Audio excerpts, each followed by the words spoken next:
अस्सलाम वालेकुम दोस्तों पोएं वीडियो में असां पढ़ियोसीं त फैक्टर छा आहे ऐं मल्टीपल छा आहे। हिन वीडियो में असां पढ़ंदा आहियूं त एलसीएम छा आहे, एचसीएफ छा आहे ऐं इहो कीअं मालूम कबो आहे, मतिलबु कंहिं नंबर्स जी एलसीएम कीअं मालूम कबी आहे, एचसीएफ कीअं मालूम कबी आहे। हिन वीडियो में असां इहो पढ़ंदा आहियूं। हलूं था वीडियो जी तरफ़। दोस्तों एलसीएम जो फुल फॉर्म आहे लीस्ट कॉमन मल्टीपल। ठीक है दोस्तों, लीस्ट कॉमन मल्टीपल असां पढ़ियोसीं पोएं वीडियो। मल्टीपल यानी टेबल खोड़ा, कॉमन यानी हिकु जहिड़ो, लीस्ट माना नंढे में नंढो। मतिलबु हिन में 2, 3, 4, 5 जेके तव्हांखे नंबर सवाल में ॾिना वेंदा ऐं चयो वेंदो त हिन जी एलसीएम लभो, इन जो मतिलबु इहो हूंदो त उन्हनि नंबरनि जा जॾहिं तव्हां खोड़ा लिखंदा हो त उन्हनि खोड़नि में हिकु जहिड़ा कहिड़ा आहिनि नंबर अचनि था जेके हिकु जहिड़ा हुजनि, ऐं उन हिकु जहिड़ो नंबर सभिनी मां नंढो हिकु जहिड़ो जेको हूंदो उहो एलसीएम हूंदी। कीअं?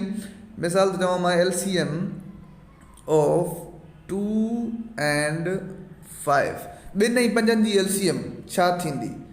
तव्हां चवंदव ॿिनि जो खोड़ो जेकॾहिं मां लिखां त 1 × 2 2 × 4 3 × 6 4 × 8 5 × 10 6 × 12 वरी 14, ठीकु आहे, वरी 16 वरी 18 वरी 20 ऐं ईअं हलंदो वेंदो।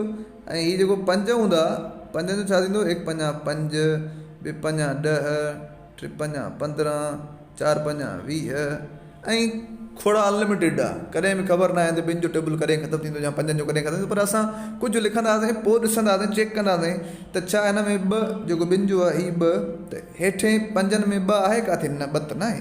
भला हीउ जेको 10 आहे इहो काथे मथे आहे? हा मथे आहे। हे 10 माना 10 ॿिन्ही में कॉमन आहे। भला हे 20, हा 20 बि थियो आहे, 20 ॿिन्ही में कॉमन आहे। ठीकु आहे, यानी 2 ऐं 5 जी टेबल जे विच में जेको असांजो आहे उहो पहिरियों 10 कॉमन आयो, वरी 20 कॉमन ईंदो, ठीकु आहे, वरी 30 कॉमन ईंदो अॻे हली, माना खोड़ सारा कॉमन ईंदा। अलाए केतिरा हिकु जहिड़ा नंबर ईंदा, पर जेको सभिनी खां नंढे में नंढो हूंदो न, इहा असांजी एलसीएम हूंदी। लीस्ट छा पढ़ियोसीं? नंढे में नंढो। लीस्ट माना लोवेस्ट, स्मॉलेस्ट। त यानी 2 ऐं 5 जी एलसीएम छा थी? 10। हाणे तव्हां मिसाल खणूं असां 4 ऐं 9 जी एलसीएम। ठीकु आहे, त 4 जे टेबल में छा ईंदो आहे? 4 × 8 12, ठीकु आहे, 16 खां पोइ 20 24 28 32 36 40 सो ऑन हलंदो वेंदो। हिन में चवंदो 1 × 9 2 × 18 3 × 27 4 × 36 सो ऑन।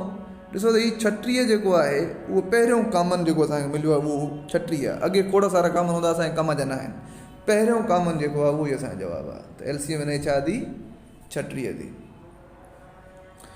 मिसाल हिकिड़ो हाणे त मां खणां 4 ऐं 3, ठीकु आहे, त 4 जी टेबल जॾहिं लिखंदासीं त 1 × 4 4 × 8 12 सो ऑन। ऐं जॾहिं 3 जी लिखंदासीं त 1 × 3 2 × 6 3 × 9 4 × 12, हे 12 ॿिन्ही में कॉमन आहे, यानी हिननि जी 12 थी थिए। ठीकु आहे। ॿिए तरीक़ो बि आहे हिकिड़ो असांजो, उहो इहो आहे त जेकॾहिं तव्हां चओ था मिसाल 3 ऐं 4 जी एलसीएम ॻोल्हणी आहे त ॿियो तरीक़ो हीउ बि आहे, पर हीउ तरीक़ो प्राइम फैक्टोराइज़ेशन जो आहे। इन करे मां हिन वीडियो में इहो तव्हांखे न सेखारींदुमि। ॿिए वीडियो में मां प्राइम फैक्टोराइज़ेशन ते तव्हांखे सेखारींदुमि। ठीकु आहे। एचसीएफ छा हूंदी आहे दोस्तों? एचसीएफ पढ़ूं। एचसीएफ हूंदी आहे, हिनखे ॿियनि लफ़्ज़नि में जीसीएफ बि चइबो आहे। जीसीएफ ऐं एसीएफ ॿई ॻाल्हि साॻी आहे। हाईएस्ट कॉमन फैक्टर, या वरी जी छा हूंदी आहे? ग्रेटेस्ट सी कॉमन एफ फैक्टर। ठीकु आहे।